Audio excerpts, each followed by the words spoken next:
Bonjour YouTube. On se retrouve pour une vidéo aujourd'hui. C'est carré. Je suis avec un collègue, vous l'avez vu juste ici. Salut.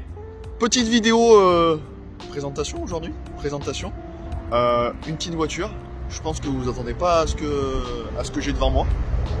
C'est pas des voitures d'aujourd'hui. Elle a quel âge? Elle a presque 20 ans. Elle a presque 20 ans. Et franchement, je suis étonné. Je suis étonné. La semaine dernière, vous avez vu la présentation de la Seat qui est juste derrière moi. Juste à côté, on a un petit début de la voiture. Ça va être énorme. Allez, c'est parti.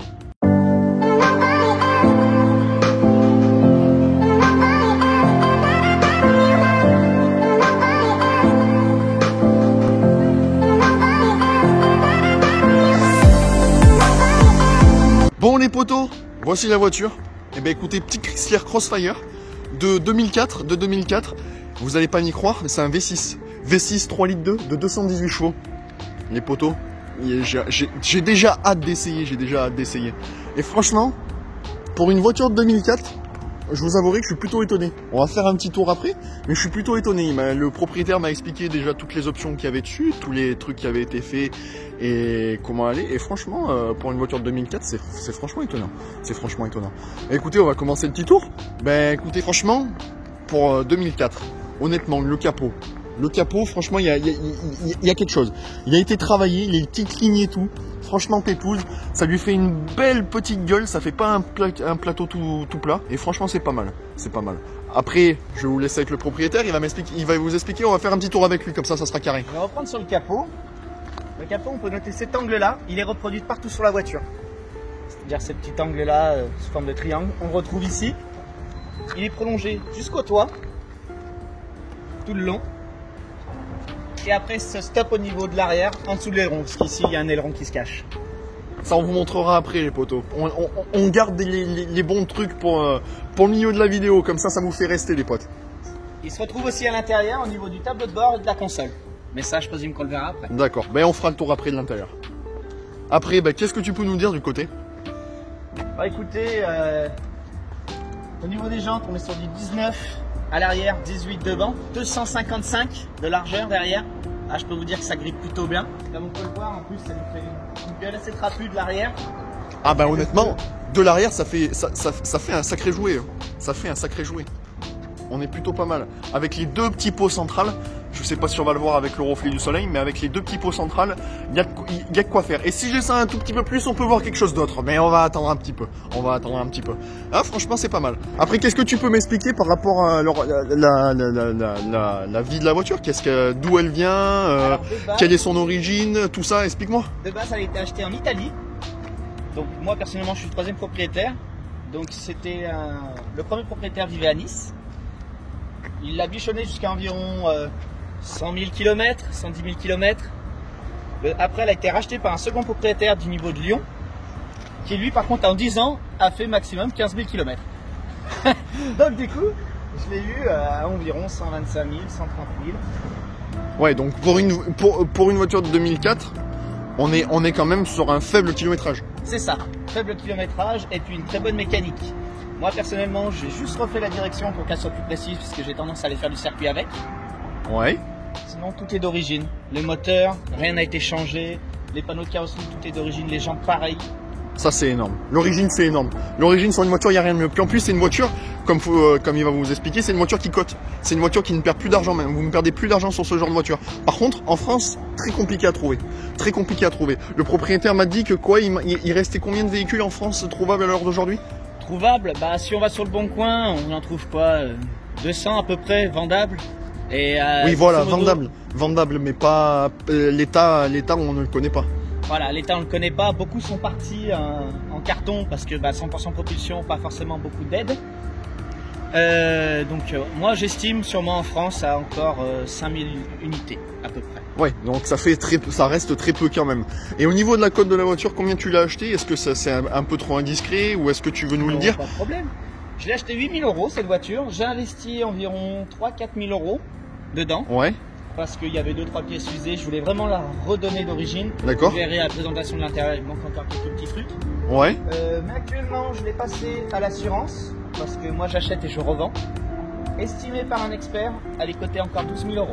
Ouais, donc tu as fait un gain sur la voiture, sans compter les réparations que tu as effectuées. Voilà, tu as fait un gain sur la voiture. Je n'ai pas encore terminé les réparations non plus, mais D'accord. l'expert m'a assuré, au vu de toutes ces factures, au vu de l'état et donc au vu de son kilométrage, je suis allé coûter encore 12 000 €. D'accord.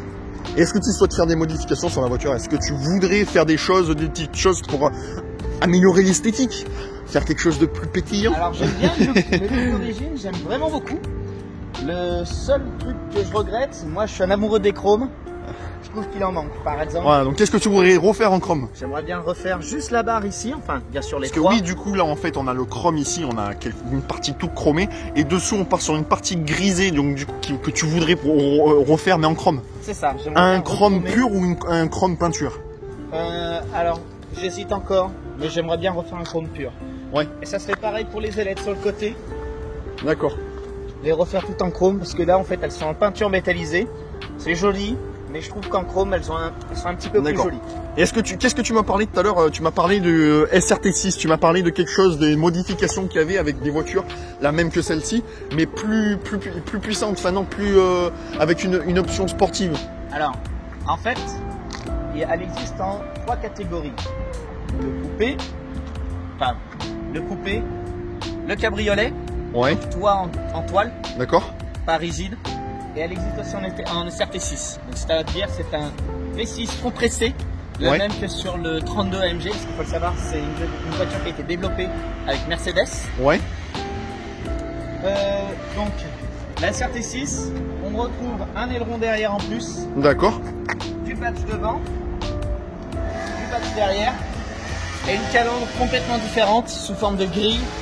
Généralement elle est noire ou chromée. D'accord, pas de souci. Donc ça c'est les 3 différences entre les 3 véhicules différents. Tu m'as parlé d'aileron, donc toi tu n'as pas d'aileron sur cette voiture? Alors si, moi j'ai un aileron qui est caché, c'est l'aileron d'origine qui est ici. Donc il peut se lever, arriver Ouais. à 110 km/h et se replier en dessous de 70. Après il peut être activé manuellement grâce à une D'accord. commande sur la console. Donc s'il peut être activé manuellement, est-ce que tu peux nous le montrer en vidéo? Ça peut être énorme. À l'arrêt comme ça. Je peux le montrer tout de suite. Y a pas de Allez, c'est parti. On va regarder ça. Voilà. Ouais, bah c'est carré ça.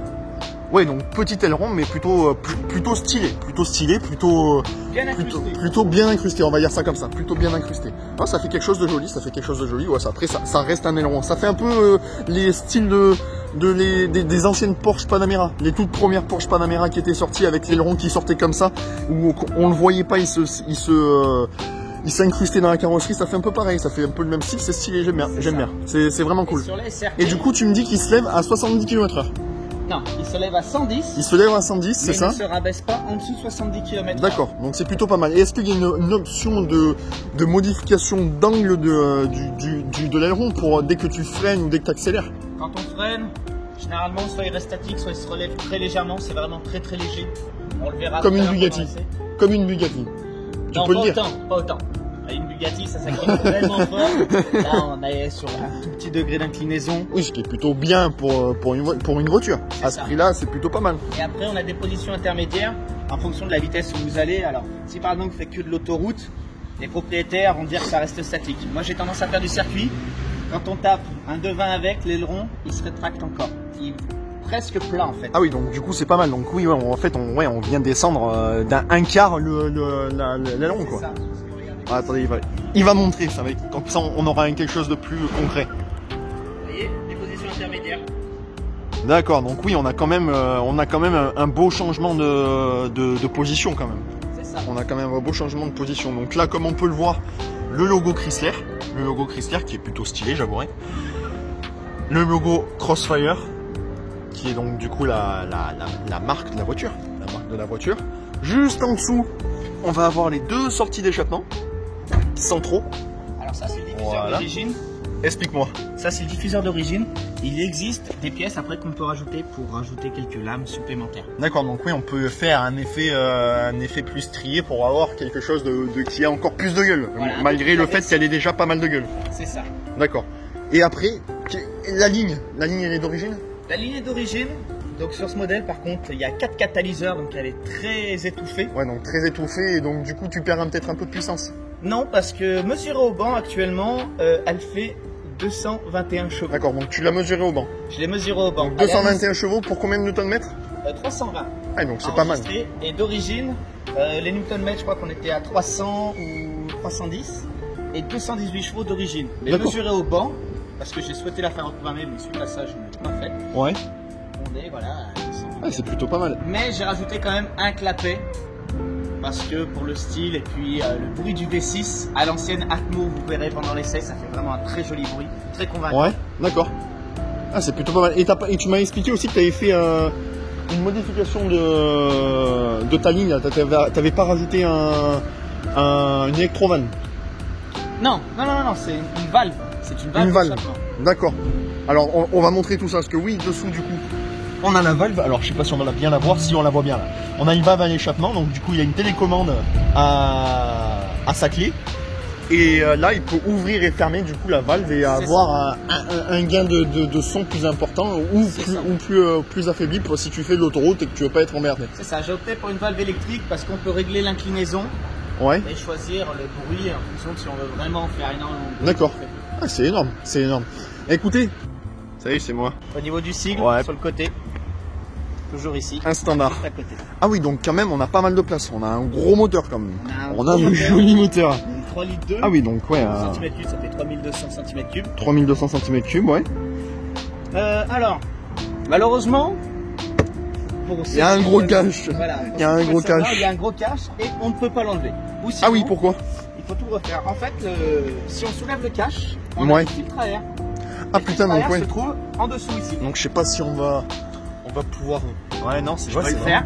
Non. Ah oui, donc en fait les filtres sont juste calés dessous. Ils sont en fait les filtres donc sont du coup ici et sur cette partie là. C'est ça. D'accord. Ok, donc ouais, donc ça fait partie du moteur quoi. C'est ça. Ça fait partie des éléments du moteur. Et on voit le turbo aussi?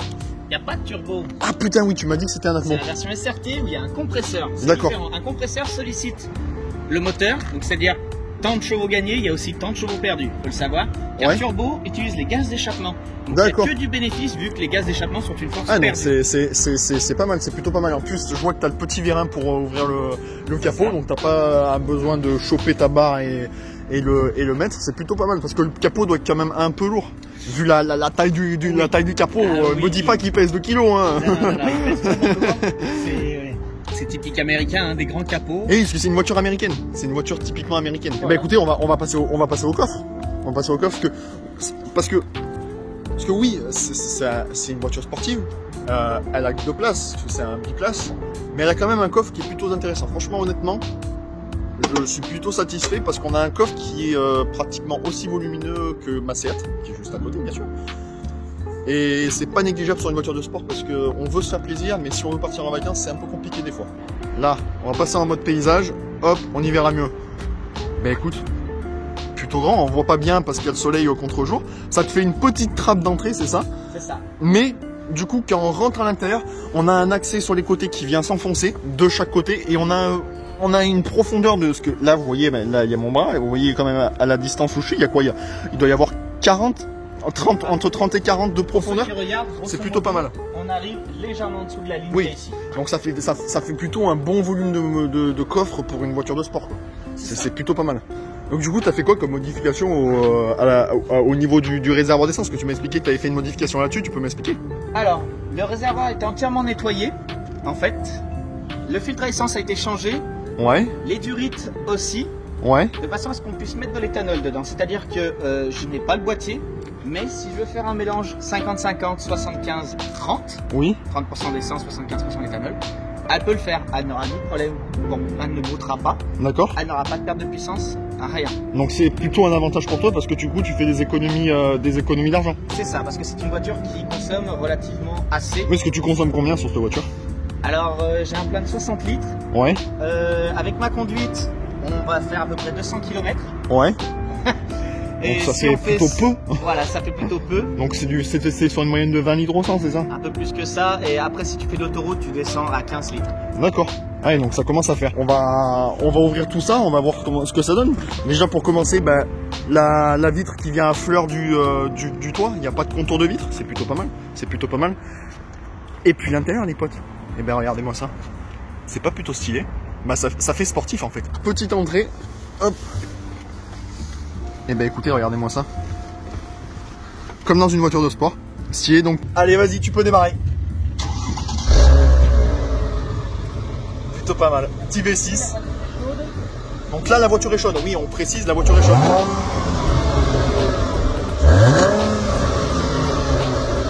Ouais, donc ça fait un bon bruit d'origine. Et du coup, sans les valves, qu'est-ce que ça donne? Ah oui, donc là, on a quand même une nette différence. Vas-y, accélère pour moi. Ah, c'est plutôt pas mal. Ah, c'est énorme. Oh, c'est trop stylé. Oh, t'as un truc de fou. Il n'y a pas de problème, mais c'est plutôt pas mal. Bon, allez les potes, on va rentrer sans plus attendre. Je passe en passager, on va voir ce que ça donne comme ça. On va voir ce que ça donne. Ah, putain, on a une assise tellement basse. Mais c'est tellement calé. Ah, on est à ras du sol. Ah, on est à ras du sol, tout à fait. Est-ce qu'on peut reculer le siège? Tu peux encore. Parce que oui, je mesure 1m86. Donc du coup, autant de vous dire que... Le seul truc, mon grand, c'est que t'as une barre derrière. Donc là-bas, t'es limité, mais tu peux encore reculer. Eh ben allez, go. C'est parti. Donc Dis-moi. on notera dans l'intérieur, il n'y a que le poste qui n'est pas d'origine. Est-ce qu'il a changé, t'as changé de poste, ouais. Alors attends, on va passer en mode propriétaire. paysage. Là, voilà. L'ancien propriétaire avait le poste d'origine, mais massacré. D'accord. Donc du coup, j'ai préféré le changer plutôt qu'avoir un poste tout craquelé. Ouais.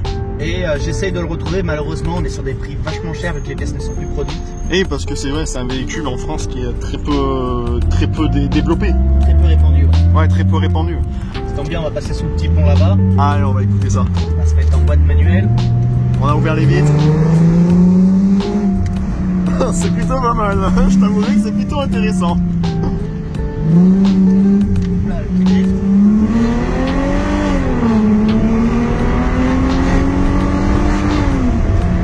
Ah ouais, ah ouais, ça part.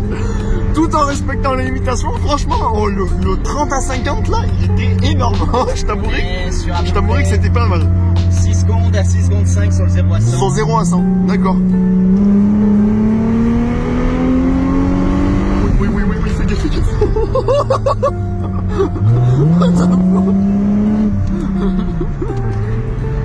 Et on est en mode manuel. C'est une dinguerie. Donc, mode manuel, 4 Parce que vitesses. les vitesses, tu les passes où en manuel?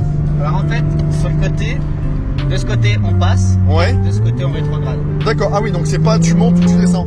C'est ça. D'accord. Ah ouais, et t'as pas les palettes au volant Non. D'accord. Boîte manuelle, c'est 4 vitesses, à boîte longue. Ouais. Wow. Fais gaffe. C'est dingue. Fais gaffe. Oh mais oh mec, à 80 km/h, on a l'impression d'être à 150, c'est une dinguerie. Parce qu'on est à ras le sol. À 80 km/h, franchement, dans les petites routes, oh, c'est une dinguerie.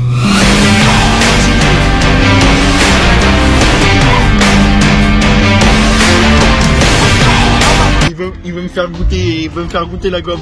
On va voir ce que ça donne. On met avec la valve. Comme tu veux. Tu veux faire quoi du coup là? Un bombeur. Ah bon merde. Tu pars pas sans moi hein. Ah oui.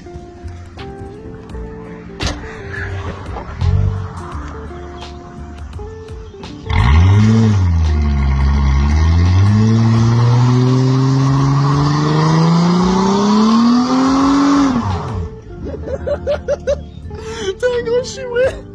Ah c'est là, ça craint. Elle accroche quand même pas mal la route.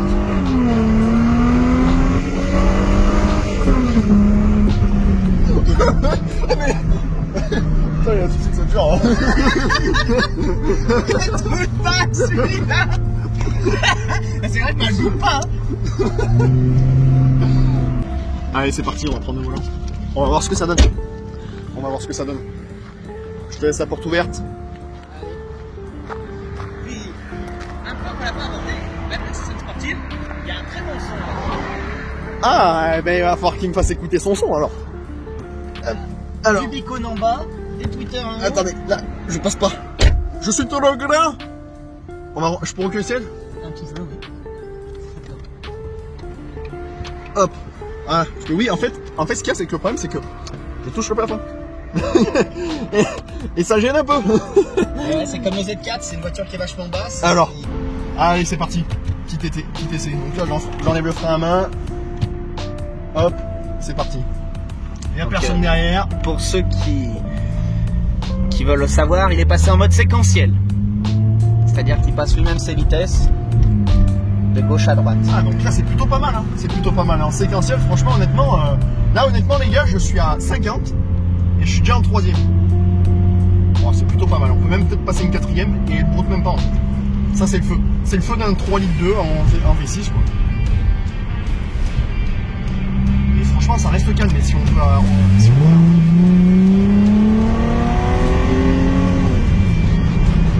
Elle reste quand même un peu longue.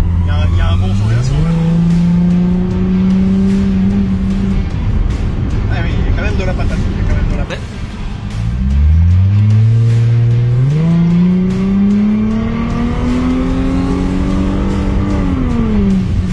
C'est plutôt bien. Hein.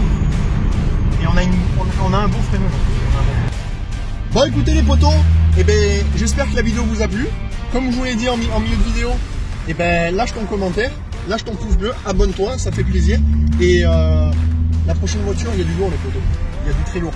Je sais pas encore si c'est un 4x4 ou une voiture, mais il y a les deux. Donc je sais pas encore laquelle faire en premier, mais franchement c'est du lourd. Mon collègue juste ici présent, ravi d'avoir présenté cette voiture. Ça lui a tenu à cœur. On l'a fait et c'est carré. Moi je vous dis sur ce, à la prochaine. À la prochaine mon collègue. Allez, à la prochaine. On se reverra forcément. On se refera une vidéo avec peut-être une nouvelle voiture. Change assez régulièrement, donc il y a de fortes chances. Eh ben écoutez, à la prochaine. Sur ce, je vous dis bonne soirée, bonne journée. Je sais pas quand il est chez vous. A plus les potos. Ciao.